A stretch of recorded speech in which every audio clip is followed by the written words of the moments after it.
আসসালামু আলাইকুম। জবশিখা চ্যানেলের পক্ষ থেকে সবাইকে স্বাগতম। আমরা অগ্রযুগ বইয়ের বাংলা সাহিত্য পাঠটা শেষ করছিলাম। অলরেডি আমরা অনেকগুলো পড়ে ফেলছি। 116 পেজ পর্যন্ত আমরা চলে আসছি এবং আমরা ধারাবাহিকভাবে ক্লাসগুলো কমপ্লিট করছি। এবারের পর্বে থাকছে আধুনিক যুগের প্রথম যে ব্যক্তিকে নিয়ে আমরা পড়ব, তিনি হচ্ছেন উইলিয়াম কেরি। এখনো পর্যন্ত আমরা মধ্যযুগ এবং প্রাচীন যুগের কবি, সাহিত্যিক এবং তাদের সাহিত্যকর্ম সম্পর্কে পড়ছি। আধুনিক যুগের সঙ্গে সম্পৃক্ত কিছু প্রতিষ্ঠানাদি, যেমন শ্রীরামপুর মিশন, তারপরে হচ্ছে হিন্দু কলেজ, বাংলা ছাপাখানা, এছাড়াও বাংলা একাডেমি, এই ধরনের যে প্রতিষ্ঠানগুলো বাংলা সাহিত্যের সঙ্গে সম্পৃক্ত আছে এগুলো সম্পর্কে পড়ছি। এবারের পর্বে থাকছে আমাদের আধুনিক যুগের কবি সাহিত্যিকদের জীবনী সম্পর্কিত। বলা যায় যে আমাদের যে বাংলা সাহিত্য 15 মার্কসের প্রায় 5 থেকে 6 মার্ক আমরা কিন্তু অলরেডি কমপ্লিট করে ফেলেছি। বাকি আধুনিক যুগে আমাদের অনেক বেশি পড়াশোনা, অনেক বেশি কবি সাহিত্যিক নিয়ে পড়তে হবে, কিন্তু এখান থেকে বলা যায় যে বাকি যে 10 থেকে 11 মার্ক আমাদের এই পোর্শন থেকে কমন আসে।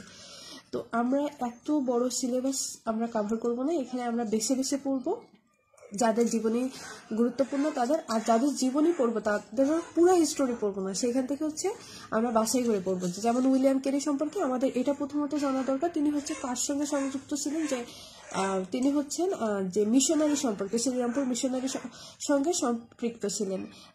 তিনি একমাত্র বিদেশি যিনি হচ্ছে তিনি সর্বপ্রথম বিদেশি যিনি হচ্ছে প্রথমে বাংলা সাহিত্য নিয়ে লেখালেখি করেন, এবং তার বাংলা সাহিত্যে অনেক বেশি অবদান আছে। তিনি 2টা গ্রন্থ রচনা করেন, কথোপকথন এবং ইতিহাসমালা। তিনি বিদেশি হয়েও বাংলা কথ্য ভাষায় প্রথম বই লেখেন উইলিয়াম কেরি।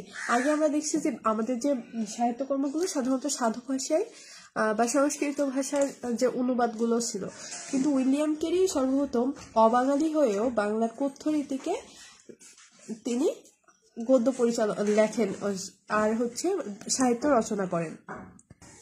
তো আমরা উইলিয়াম কেরি সম্পর্কে একটু জেনে নেই। তিনি হচ্ছে শ্রীরামপুর মিশনারির যে প্রতিষ্ঠাতা। তিনি বাংলাদেশে মূলত আসে যে আপনার খ্রিস্টান ধর্ম প্রচারের লক্ষ্যে। তো খ্রিস্টান ধর্ম প্রচারের লক্ষ্যে আসার পরে তিনি শ্রীরামপুর মিশন প্রতিষ্ঠা করে অন্য আরো 2জন ব্যক্তির সমন্বয়ে। আমরা যখন শ্রীরামপুর মিশন পড়ছি এখানে অত বিস্তারিত বলবো না, যেহেতু আমরা উইলিয়াম কেরি সম্পর্কে পড়ছি। তো তিনি শ্রীরামপুর মিশনে যখন কাজ করে, যেহেতু বাংলা অঞ্চলে তিনি কাজ করতেছে, তাহলে তার বাংলা শিক্ষাটা অনেক বেশি দরকার ছিল।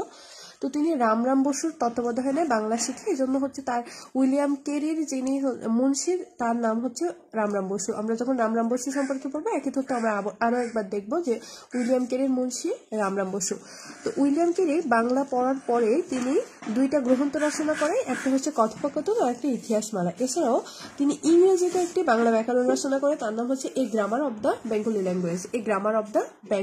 ল্যাঙ্গুয়েজ। তিনি রামায়ণও সম্পাদনা করেন। তাহলে আমাদের এখানে একটু মনে রাখতে হবে যে উইলিয়াম কেরি রচিত বাংলা গ্রামারটি কোন ভাষায় ছিল? ইংরেজিতে, এই grammar of the Bengali language. William Carey কোন সাহিত্যে সম্পাদনা করে? রামায়ণ সম্পাদনা করে। আর এছাড়াও তিনি মূলত হচ্ছে কোন প্রতিষ্ঠানের সঙ্গে সম্পৃক্ত ছিল? শ্রীরামপুর মিশনের সঙ্গে। মুদ্রিত প্রথম গ্রন্থটির নাম কি? এই শ্রীরামপুর মিশন থেকে প্রথম যে বইটা প্রকাশিত হয় মথি রচিত মিশন সমাচার। তারিখ মনে রাখার দরকার নেই। শ্রীরামপুর মিশন থেকে প্রথম গ্রন্থটি কি? মুদ্রিত মথি রচিত মিশন সমাচার। এরপরে আমরা দেখব যে তার রচিত গ্রন্থগুলো কি কি। তিনি 2টা গ্রন্থ রচনা করছে, একটা হচ্ছে কথোপকথন আর ইতিহাসমালা। তো কথোপকথন গ্রন্থটি মূলত আমাদের এই কারণে পড়তে হবে যে এটি বাংলা ভাষার প্রথম কথ্য রীতির নিদর্শন। তাহলে বাংলা ভাষার কথ্য রীতির প্রথম নিদর্শনটির নাম কি? কথোপকথন। এরপরে আসে ইতিহাসমালা। নাম শুনেই মনে হচ্ছে ইতিহাস বিষয়ক কোনো গ্রন্থ হবে, কিন্তু ইতিহাসমালা মূলত একটি গল্প গ্রন্থ। ইতিহাসমালা একটি কি গ্রন্থ? গল্প গ্রন্থ। এখানে 150টি গল্পের সংকলন রয়েছে। এই গ্রন্থে টোটাল 150টি গল্পের সংকলন রয়েছে। এখন আমরা বিগত সালের প্রশ্নাবলীতে চলে যাই। বিগত সালের প্রশ্নাবলীতে আমাদের প্রথম যে প্রশ্নটি আছে, যে ইংরেজি ব্যক্তির কাছে বাংলা সাহিত্য চিরঋণী হয়ে আছে, উইলিয়াম কেরি।